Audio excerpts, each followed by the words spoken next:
Finally +2 result तारीख घोषणा करछि CHSE Odisha council of secondary higher education department तरफ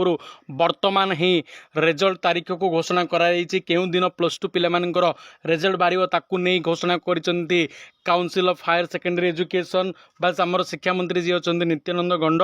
ताले एई वीडियो रे मु तुमन कहबी केउ दिन तुम रिजल्ट प्रकाश पाइबो सबुठु प्रथमे खबर तुम मानक दूसरी पिलाने रिजल्ट प्रकाश को लेकिन डेट घोषणा हो गलानी जो मैंने अपेक्षा करते कहते केवे रिजल्ट बाहर केवे रिजल्ट बाहर से बहुत बड़ खुशी खबर पलि आसला जे केउ दिन तुम रिजल्ट बाहर केते बेले बाहर किपर तुम मैंने चेक कर सब विषय में डिटेल्स आलोचना करवा वीडियो किंतु पूर्व समस्त को अनुरोध जदि चैनल को प्रथम थर आस तेज चैनल को निहाती सब्सक्राइब कर और पाखे बेल आइकन को प्रेस कर दियो जद्वारा कि जो दिन तुम रिजल्ट बाहर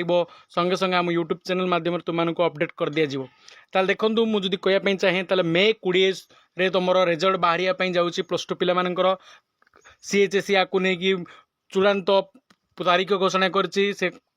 पूर्व तांकर मे 15 तारीख रे रिजल्ट प्रकाश करने बहुत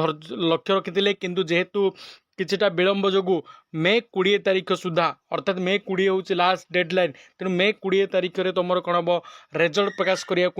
घोषणा करमर सीएचएसई बा council of higher secondary education जो थी कि पिलामानंकु कहीदेपी चाहे आर्ट साइंस कॉमर्स और वोकेशनल गोटे थर एथर रिजल्ट बाहर और दिन 4टा बेले सीएचएसई ओडिशा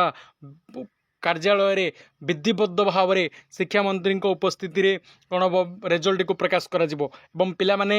दिन 6टा बेलू वेबसाइट chsc.nic.in ये वेबसाइट माध्यम पिला माने एथर से रिजल्ट देखिपारे ता सहित ओडिशा रिजल्ट.in ये वेबसाइट माध्यम पिला माने निज रिजल्ट को चेक करेंगे और प्रथम थर पर पिला डिजिटल सर्टिफिकेट दियाब और ताप गोटे बहुत बड़ प्रोसेस अच्छी किपर तुम डिजिलकर खोल और तुम डिजिटल सर्टिफिकेट डाउनलोड कर से विषय में तुमको अनेक गुड़े भिड कर विषय डिटेल्स इनफॉरमेशन देदेवी किंतु सबुठ बड़ खबर हूँ +2 रिजल्ट 20 तारीख मे 20 तारीख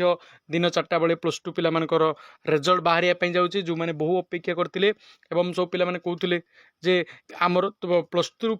फॉर्म फिलअप चली जाइए तेणु जो पिलाने द्वंद्व थे जे +3 पढ़े कि नहीं केते कौन मार्क आसे से अंत घटी मे 20 तारीख दिन तुम रिजल्ट बाहर जाऊँगी।